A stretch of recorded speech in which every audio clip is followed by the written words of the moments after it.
What is post-secondary transition? All right. Consider the question, what do you want for your child after they leave school?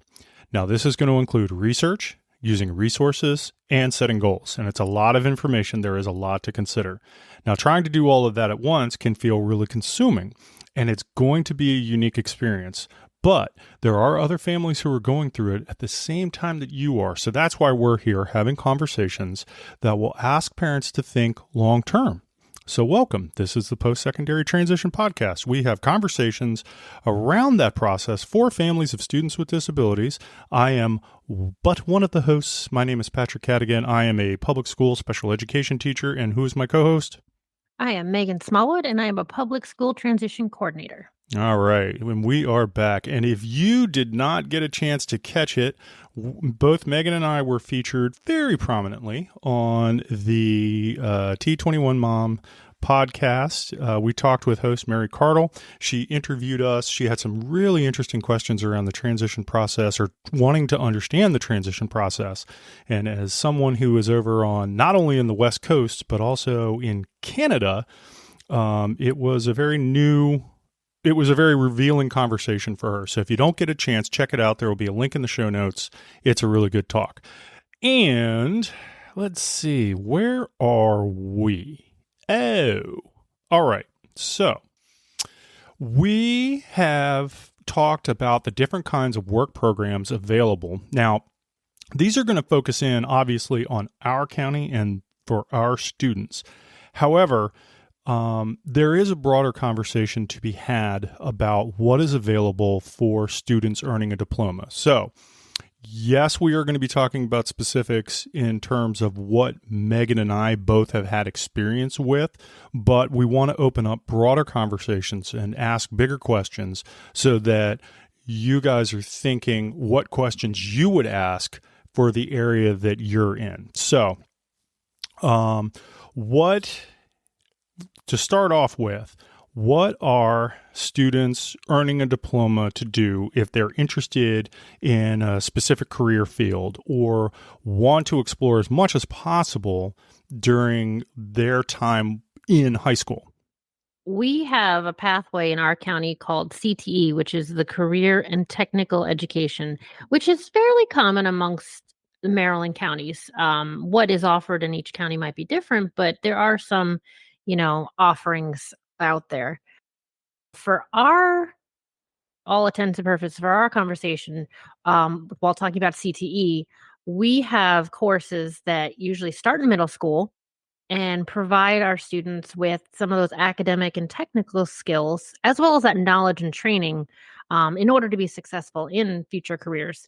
But like I said, it starts in middle school, and they have usually a basic technology class.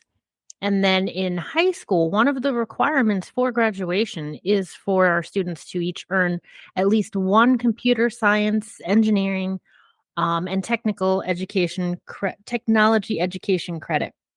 And that could be a simple like foundations of technology, exploring computer science, or an intro to engineering design. Just a very, starter class, but everyone's required to have one. Now, if a student has a real interest in pursuing something in that field or another area that's, in our career academy, then that can be the path they take for their graduation requirements. Because for our county, the other graduation requirement is to take 2 world language classes. And world languages can be hard, right? We know that, especially for some of our friends who might have an IEP and, have some struggles with comprehension and whatnot. So having another option besides the world language is just a nice choice. But regardless, it's just good for the students and the parents, if you are interested in getting more information, to talk to the guidance counselor, the transition specialist if you have one at your school, or in our county we have a new position called the College and Career Readiness Advisor, who is there to help our students better prepare for life after high school.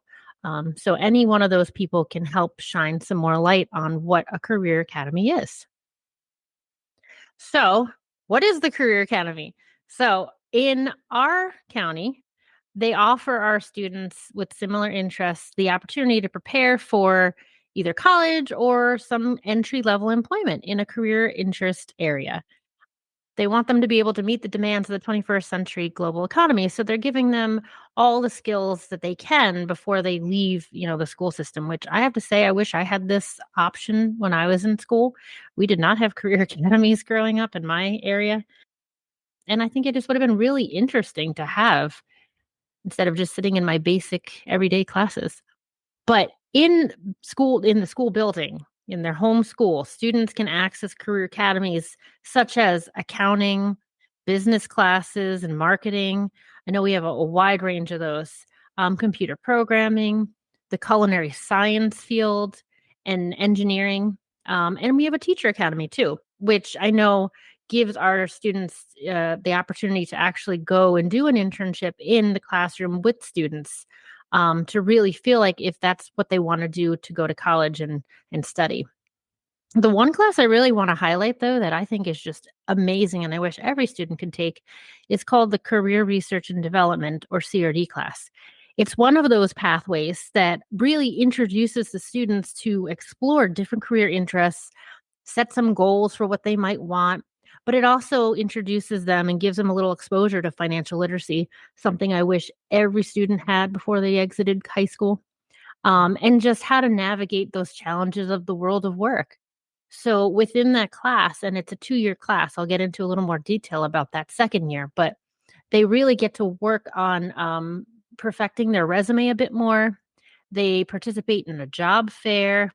They really get down and research the employment opportunities for the career interest that they have.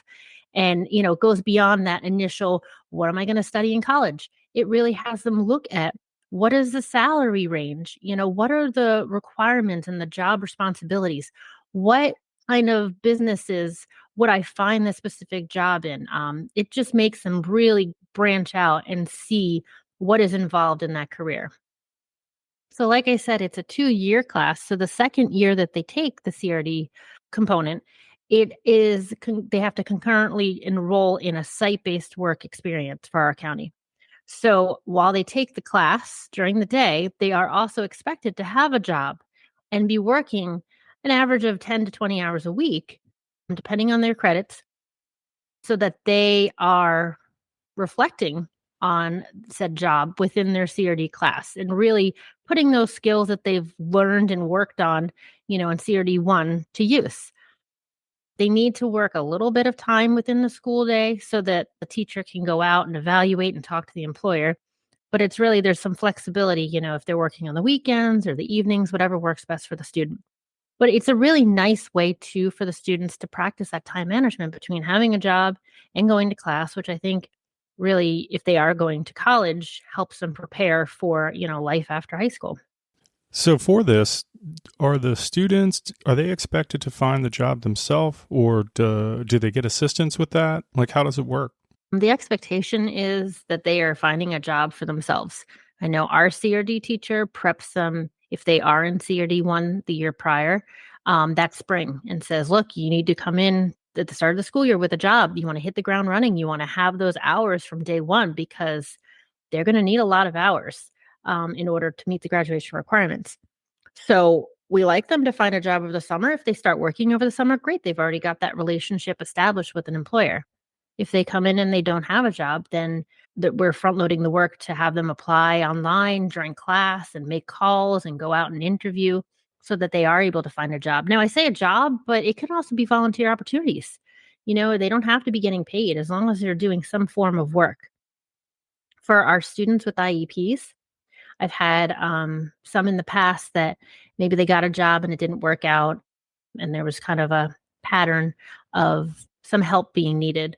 So I would step in and, go with the student on an interview or help them complete the applications or help find them a volunteer opportunity. So it's very individualized, but they have to make the attempt themselves to find some kind of work first. Okay, so what I'm hearing is like career academies within the building. Is there something else that is like outside of the school building? Yeah, and this is really neat because when I went to a state meeting a couple weeks ago, it was interesting to hear, other counties in Maryland and how they have career academies and their setup, because every county handles it differently and what they offer is different. So it was cool to hear the experiences. Within our county, We do have career academies outside of the school building. We hold it at one central location that, is within right near our Board of Ed. And that's where they offer, specific career classes. They're usually 2-year programs for the upperclassmen, junior and seniors. And we have such a variety. We have aerospace engineering, agricultural science. I think one of the most popular ones is the animation and interactive media. There's architecture, construction, cybersecurity, health professions, HVAC. There's a good bit, and I know that there are plans in place to bring even more because it's just a booming industry of these careers.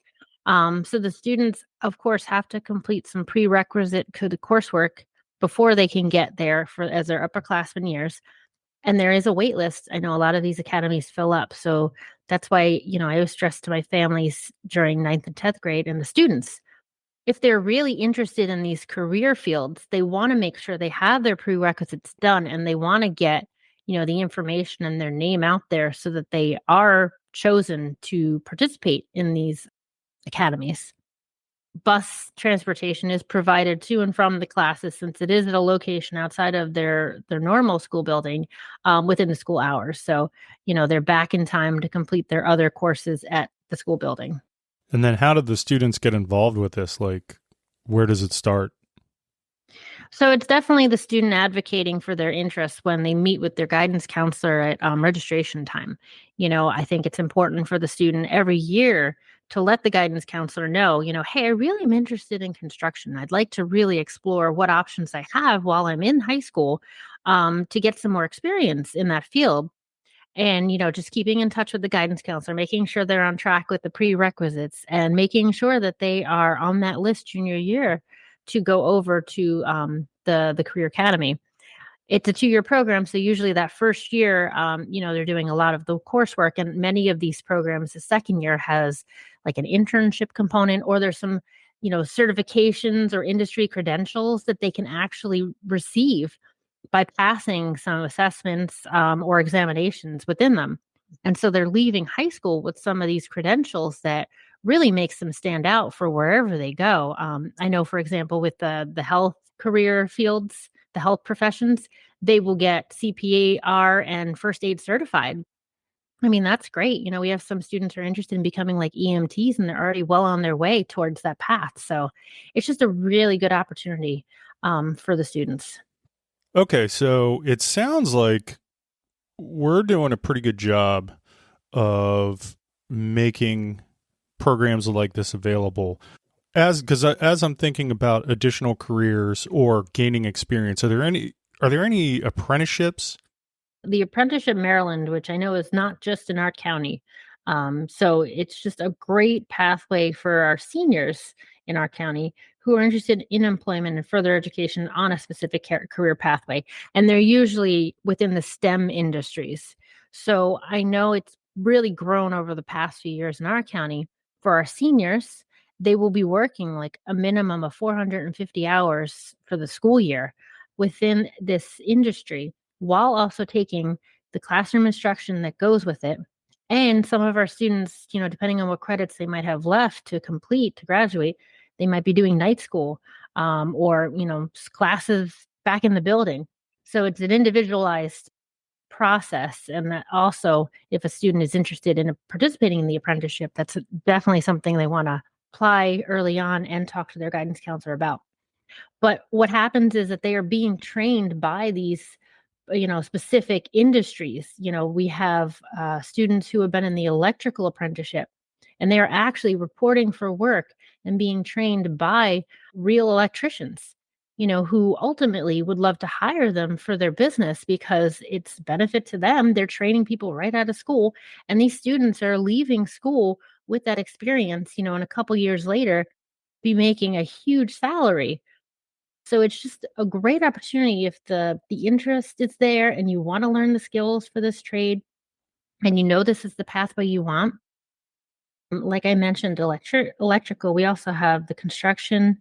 I know there's environmental and agricultural apprenticeships, human resources, information technology, and just more to come.